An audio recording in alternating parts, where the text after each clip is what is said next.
Boil करण्यासाठी आपल्याला पाणी घ्यायचं आहे, त्यामध्ये थोडीशी हळद घालायची आहे आणि घालायचं आहे मीठ. मी इथे फ्रेश कॉर्न वापरलेले आहेत, ते आपण या बॉईल वॉटरमध्ये टाकणार आहे.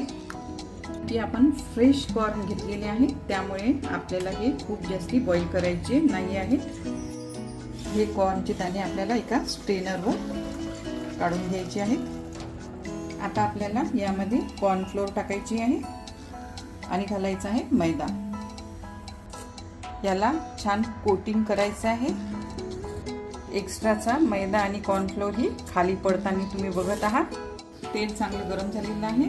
आता हे कोटिंग केलेले कॉर्नचे दाणे आपल्याला तेलामध्ये सोडायचे आहेत. मंद आचेवर आपल्याला हे तळायचे आहे.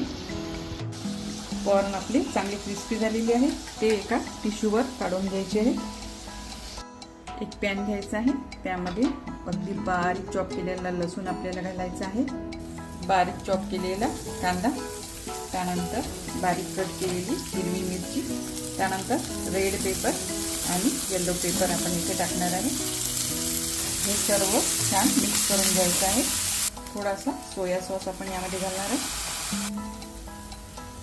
थोडासा रेड चिली सॉस पण आपल्याला यामध्ये घालायचा आहे. आता हे आपल्याला थंड होऊ द्यायचं आहे.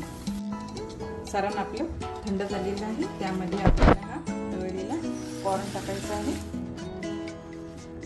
बारीक चॉप केलेला कांदा, त्यानंतर हिरवा कांदा आपण यावर टाकणार आहे. थोडीशी black pepper powder, peri peri मसाला आपल्याला यामध्ये टाकायचा आहे आणि थोडंसं मीठ आपल्याला यावर घालायचं आहे. आता चाट मसाला आपल्याला यावर घालून हे सर्व मिक्स करायचं आहे. अशा प्रकारे रेडी आहे आपली क्रिस्पी अशी कॉर्न ब्रेड. तुम्हाला जर ही माझी रेसिपी आवडली असेल तर नक्की लाईक करा आणि माझ्या चॅनलला सबस्क्राईब करा.